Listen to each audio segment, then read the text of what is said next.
Today we are looking into one of the prehistoric sea's scariest predators, a super crocodile. Wait, fish? No, dinosaur.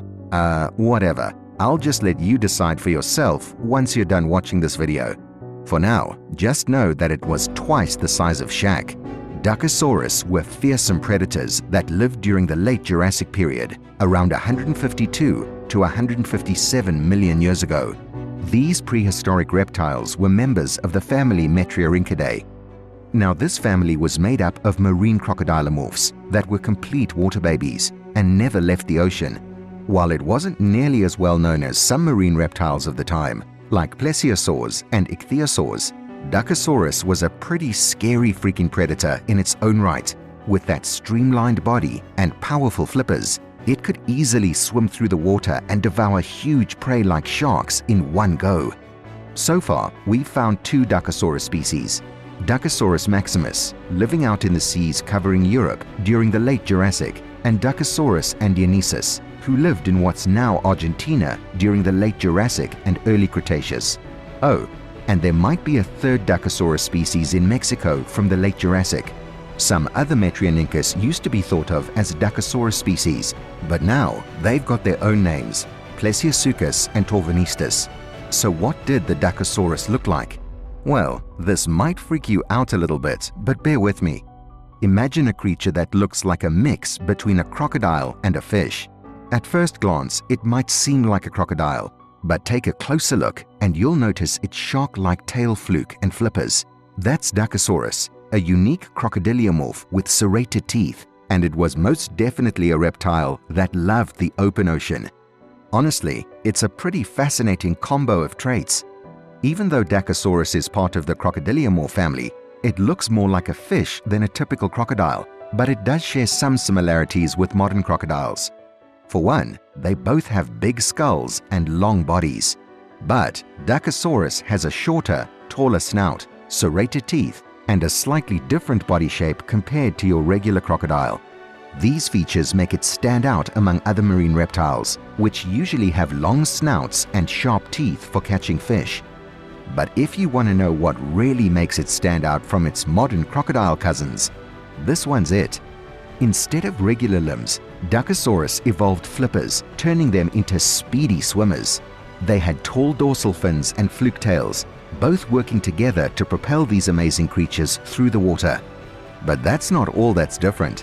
While your typical crocodile has tough, armored skin with thick scales, Dakosaurus had the smooth and scaleless look. Yes, they were pretty sleek.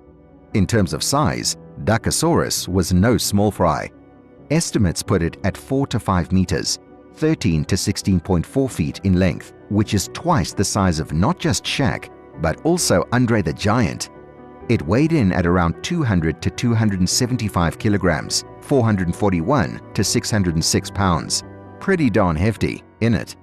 But if we check out other members of Dakosaurus's gang, the Geosaurini, we find that it wasn't the only big marine crocodile swimming in the late Jurassic waters. In fact, it seems like there was a bit of a size trend going on between them. Take Torvonistus, for example. It's about the same size as Dakosaurus, measuring 4 to 4.7 meters, 13 to 15.4 feet in length, and tipping the scales at 275 kilograms, 606 pounds.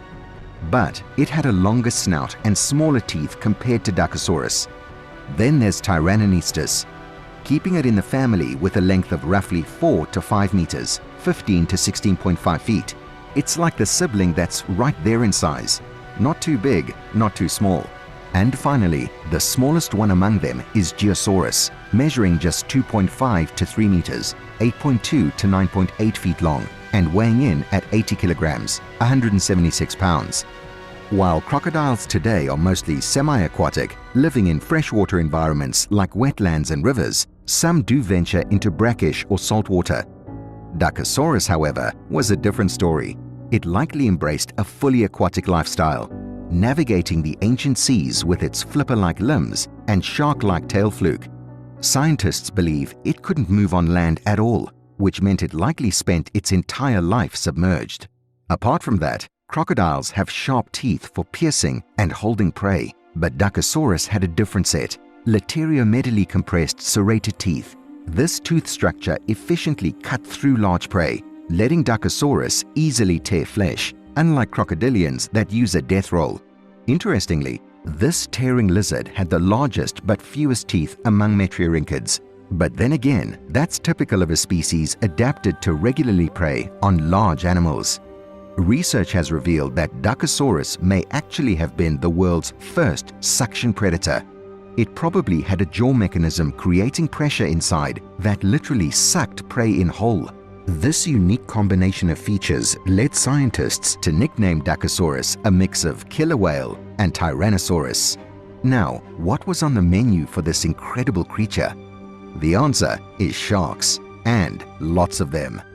Another thing about Dakosaurus is that they had skull chambers that looked like extra nostrils, but they were far from being that. These chambers actually housed salt glands, responsible for secreting excess salt. For Dakosaurus, living entirely in salt water, these salt glands were crucial for its survival. Now, modern crocodiles also have salt glands, but theirs are smaller and located on their tongues. However, it's doubtful that Dakosaurus and crocodiles inherited their salt glands from a common ancestor, mainly because the first members of their groups lived in freshwater. In fact, it's a bit of a mystery whether metriorhynchids and their branch of Crocodilomorpha, Thalattosuchia, share a semi-aquatic ancestor with crocodiles. They might have independently evolved their love for water and some crocodilian-like traits separate from the terrestrial crocodilomorph lineage. What do you think? Man, we've got to talk about their skulls next. These guys had a unique skull compared to other metriorhynchids. While most had long, low skulls for quick underwater movement, Dakosaurus had a shorter, wider, and taller skull, giving it a dinosaur-like appearance, especially in Dakosaurus andianensis, which is actually nicknamed Godzilla. However, the skull of Dakosaurus maximus was in between Dakosaurus andianensis and typical metriorhynchids. This deep skull allowed for a powerful bite but created more drag, explaining its rarity among marine predators. Now, the life cycle of fully aquatic reptiles like Dakosaurus is pretty hard to crack, and here's why I say that. Typically, reptiles reproduce sexually by laying eggs, a process that involves leaving the water. So, how did they reproduce? Well, scientists think Dakosaurus might have evolved to be viviparous, meaning it gave birth to live babies. They compare it to ichthyosaurs, which also gave live birth. Another reptile, Dakosaurus, might have been oviviparous, where the eggs formed inside until ready to hatch. But Dakosaurus probably didn't lay eggs on land. Fossils show a pregnant Dakosaurus mom giving birth to a baby with small paddle-like limbs, just like adults. This strongly suggests live birth. No nesting sites for Dakosaurus have been found, supporting the idea that they gave birth to live young. Still, we're not sure how long they were pregnant, how fast the babies grew, or if the parents took care of them, so there's a lot left to discover. But for now, let's talk about the things we do know, like their interactions with other species. When it comes to the aquatic world, the competition and prey of the formidable Dakosaurus depended on the specific sea in question. The paleofauna in Europe differed from that in South America. In Europe, Dakosaurus likely shared its aquatic home with fellow predators such as Geosaurus giganteus, Crocodile suvicus, and Brachiosaurus gracilis. The survival strategy for this diverse group of predators was niche partitioning, where each species evolved to utilize its environment in a way that allowed coexistence and prevented the extinction of competing species. For instance, Crocodile suvicus and Brachiosaurus gracilis, with their elongated snouts, were likely specialized in feeding on fish. Brachiosaurus might have targeted smaller fish, while Crocodile suvicus could have been a more versatile feeder. On the other hand, Steniosaurus, another crocodiliform in the mix, might have been a slower swimmer, relying on ambushing prey. This niche partitioning extended to the two top predators, Dakosaurus and Geosaurus.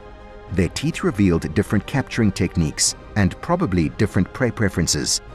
Dakosaurus had large, serrated teeth, while Geosaurus had blade-like teeth. The exact prey these predators went after remains unknown, but the European shallow seas were teeming with fish and marine creatures. Fossil evidence from the Vaca Muerta Formation in South America, particularly in Argentina, also points to niche partitioning. Cricosaurus and Geosaurus fossils were found, indicating a similar coexistence strategy. Another South American metrionincid, Puranosaurus, adds to the mix, although its ecological niche remains poorly studied. Argentinian waters were likely rich in ichthyosaurs, pterosaurs, and reptiles. Interestingly, Dakosaurus is often depicted in pursuit of an ichthyosaur called Capullosaurus, suggesting it might have been one of its potential prey items.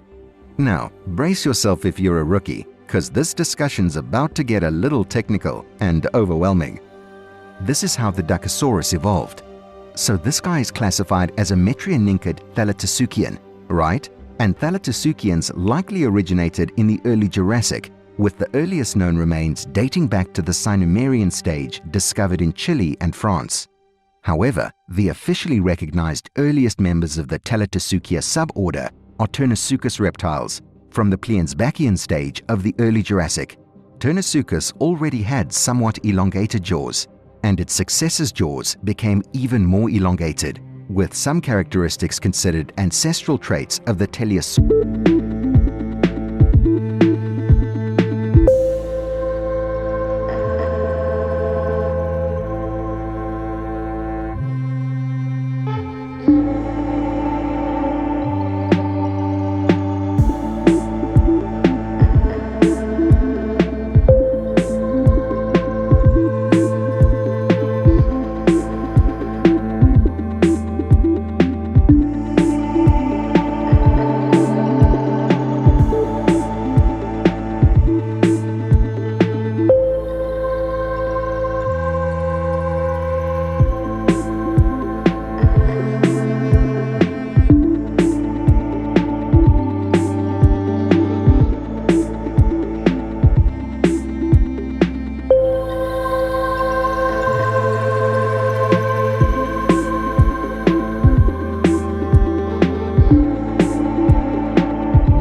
Dakosaurus or the Mosasaurus? Drop your thoughts in the comments below.